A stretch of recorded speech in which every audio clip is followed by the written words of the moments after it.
markii ugu horeysay ardayda Soomaaliyeed ee wax ka barata jaamacadaha kala duwan ee ku yaala dalka Uganda ayaa qabsaday shirka sanadlaha ah oo uu soo abaabulay gudoomiyaha ardayda Soomaaliyeed ee ku dhaqan dalkaasi Uganda.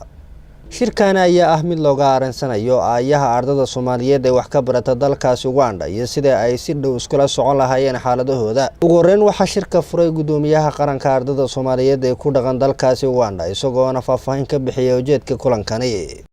Soomaaliyeed ee jaamacadaha Uganda iyo wakiilada kale iyagana nagala jooga daladaha ama ururada kale ee ka dhisan dalka Uganda ee xubnaha kale ardayda iyaguna firfircoon kamid ah inaan idinka mahadceliyo sidaad shirka u soo ajiibteen iyo runtii hawlaha kale ee wanaagsan ee u heesaan ardaydeena Soomaaliyeed.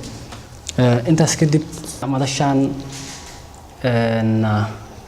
in ay tahay madal sanadla ah oo laakiin sanadkan ay tahay tii koowaad xarajeynayna inay noqoto mid sanad walba markaasi dadka muhiimka u ah ardaydeena ama indhaha u ah oo ay gudoomiyaasha jaamacadaha ugu horeeyaan inay isku arkaan oo ay markaasi masiirka iyo danaha ardayda Soomaaliyeed ay kaga hadlaan insha Allah. waan rajeynaynaa mid wax ku oolo miro dhala oo jiilba jiilka ka dambeeya oo ka sii dhaxlo inuu noqon doono insha Allah. qodobada ama ajandayaasha shirka hadda inoogu furan sidaad u jeedaanba qodobka noogu muhiimsan waa caqabadaha soo wajaha inta badan ardaydeena iyo sidii loo xalin lahaa. halkan kuleyto waa isla wada fiirin doona marka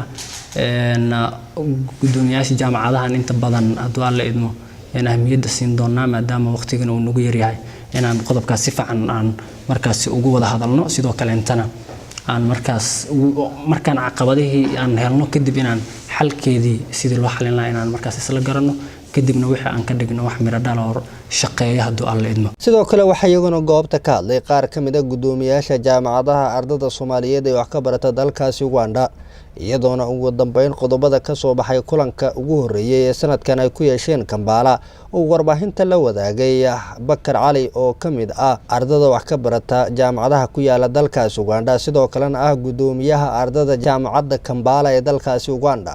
kulanka ay wada yeesheen gudoomiyaasha jaamacadaha ardayda Soomaaliyeed xubno ka socday sida guud ardayda iyo madaxda midowga ardayda qaranka Soomaaliyeed oo horkacayay wakiilka Uganda oo fadhiya Mudane Cabdiqaadir Fiidka.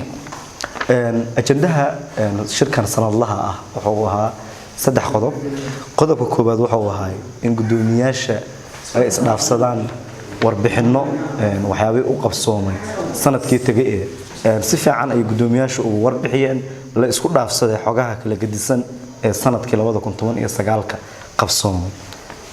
qodobka labaad wuxuu ahaa qorshaha sanadka cusub ee 2020 u yaala ururada kala duwan ee ardayda Soomaaliyeed ee wax ka barata dalka Uganda. waa qorshe ugu muhiimsanaay oo sanadka 2020 gudoomiyaashu si wada jira iyo bahda maqso ay u falanqeeyeen in 2020 la gaaro achievements qurux badan. qodobka saddexaad wuxuu ahaa caqabadaha haysta ardayda iyo way faawadkooda ama maaragtay sida looga bixi karo oo maaragtay solutionskooda. caqabadaha aad ayaa looga sheekeeyay sida ardaydu markay yimaadaan oo maaragtay bilaawayaan wax jaamacadaha ama waxbarashadii waxyaabaha ay isticmaalaan sida boodooyinka iyo falalka shilalka u yimaada adiga wax caqabada oo mar walba la soo kordha ardayda ay arkeen gudoomiyaasha jaamacadaha iyo xubnaha ka ahba aad ayaa loo falanqeeyay. sidoo kale xalka ayaa asna la falanqeeyay. saddexdaas ciwaan ayuu u badnaa shirka sanadlaha ah lagu falanqeeyay. runtii aad ayaa maaragtay looga guul gaaray kulanka wuxuuna ku soo dhamaaday si farxad ah si maaragtay reen ah isfahan ah waxaana lagu ballamay in ardayda Soomaaliyeed ee dalka Uganda la gaarsiiyo sanadkan waxyaabo ka bedelan waxyaabihii hore. waa shirkii ugu horeeyay oo ay qabsadaan guud ahaan ardayda Soomaaliyeed ee dalkaasi Uganda oo si sanadlaha u socon doona iyadoona sanadaha soo aadan si la mid ah ay iclaamiyeen in shirkaani uu noqonayo mid sii socda. Maxamed Cabdiqaadir, Galmudug TV.